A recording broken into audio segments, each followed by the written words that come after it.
Delikado yung bahay. Nagliyab ang truck pati ang kalsadang yan sa Cabuyao City sa Laguna. May kargang truck na pintura na kumalat sa paligid dahilan para gumapang ang apoy at maabot pati ang nakaparadang SUV. Sinabayan naman ng ulan ng sunog sa residential storage building na ito sa Santa Cruz, Maynila. Ayon sa mga residente, nagsimula ang sunog na mabilis kumalat sa isang bahay sa Eskinita. Kumpirmadong ang nawawalang babaeng menor de edad ay ang natagpuang bangkay sa loob ng maletang palutang-lutang sa ilog sa San Jose del Monte, Bulacan. Kinilala ng mga kaanak ang labi ng biktima na nawala raw noong February 7. Nagpaalam daw noon ng biktima na pupunta sa bahay ng kanyang kaibigan na nanghingi ng tulong dahil binubugbog umano ng asawa. Tila nag-aalangan pa raw ang biktima pero tumuloy. Nakunan pa sa CCTV ang paglalakad ng biktima papunta sa bahay ng kaibigan niya. February 10 nang i-report sa pulisya na missing na ang biktima hanggang makita kagabi ang bangkay nito sa loob ng maleta. May mga sugat daw sa katawan ng biktima. Patuloy ang investigasyon pero may mga person of interest na sa kaso.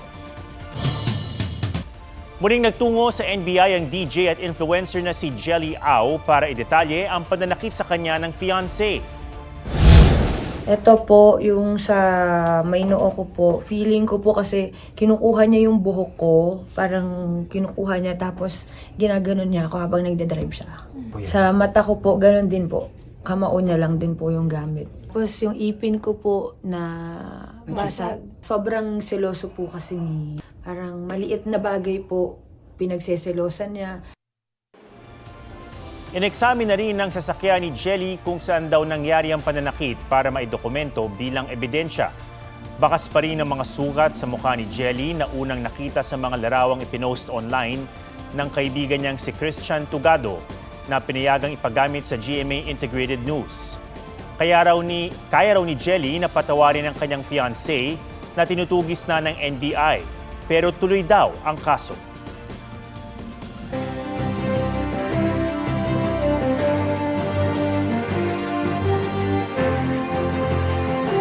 Tuloy sa pangangampanya ang ilang senatorial candidates ngayong araw ng mga puso. Ang kanilang naging aktibidad sa report ni Tina Panganiban Perez. Panel speaker si Jocelyn Andamo sa Black Hearts Day press con. Si Bam Aquino nagpunta sa Youth Forum at isang kolehiyo sa Quezon. Nagprotesta sa DA office laban sa rice tariffication law sina Ronel Arambulo at Danilo Ramos. Si Teddy Casino nagpunta sa Laguna. Si Representative Franz Castro namigay ng rosa sa paaralan sa Valenzuela. Si Mimi Doringo nagpunta sa mga terminal sa Laguna. Nagsalita sa isang event sa Laguna si Luke Espiritu. Dumalo sa media forum sa San Juan si Gringo Onasan. Si Senadora Amy Marcos nagpunta sa palengke sa La Union. Nagpunta sa Taguig sina Attorney Sunny Matula at Sultan Subair Mustafa. Nag-ikot sa Cubao Arayat Market si Liza Basa.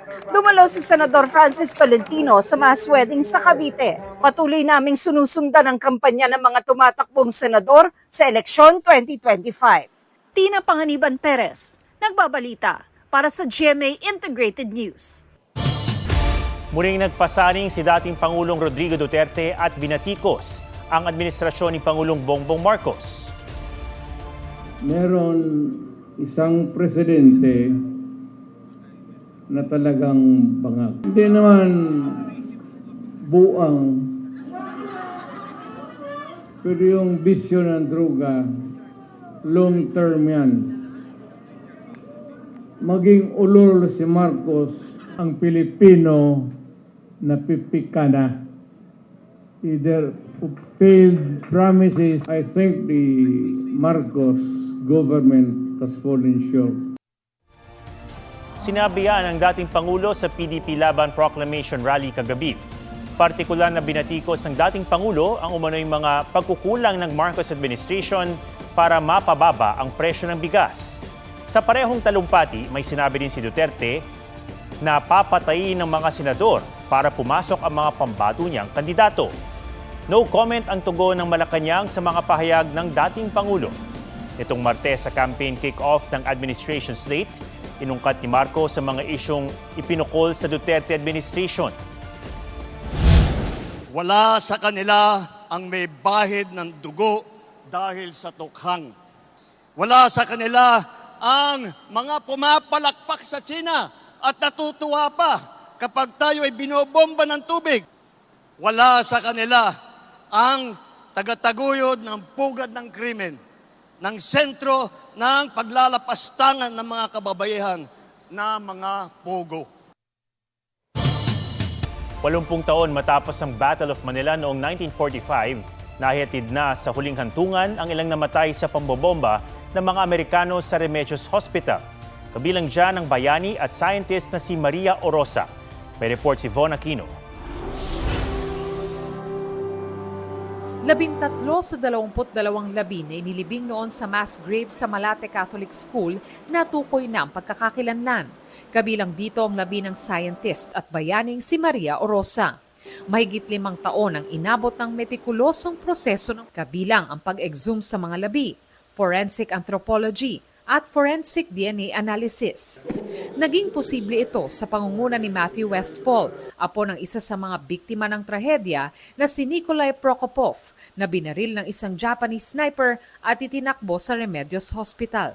July 2019 daw nang mahanap ang nasira ng mass grave sa Malate Catholic School. Nobody knew it was destroyed. I rediscovered that destroyed grave, and right there, I remember coming back that evening, and I wrote the family in Connecticut, and I said, one way or another, I will get those bones up.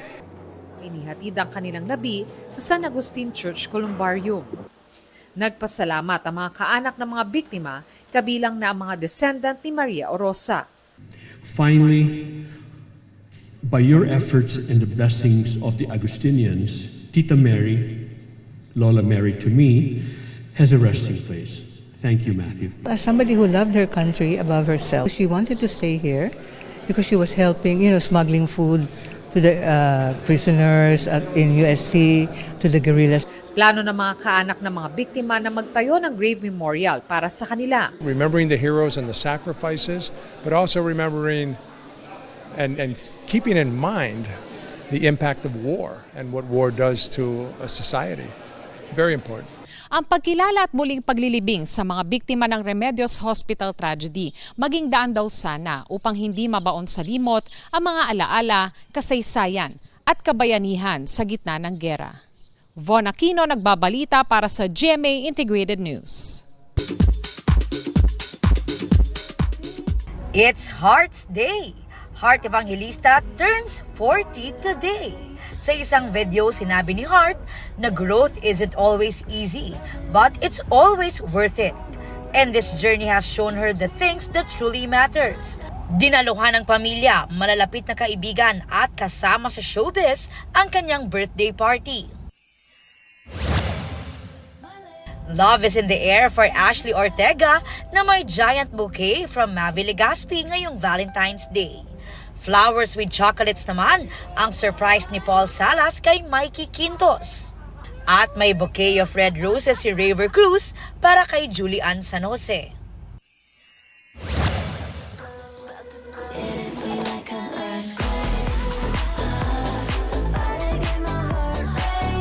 In time for V-Day, ang new pop track ni Blackpink Jisoo na Earthquake na tungkol sa intense love.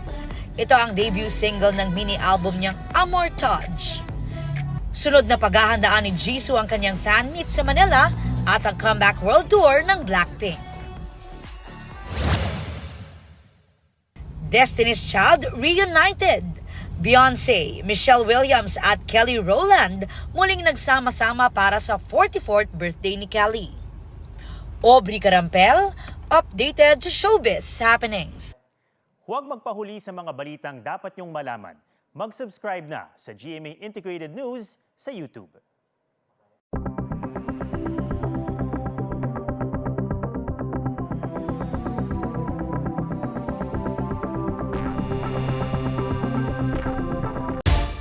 Date for a Cause ngayong Valentine's Day ang hatid ng isang animal welfare organization, ang Perfect Date. Kasama ang mga rescued animals tunghayan sa report ni Von Aquino.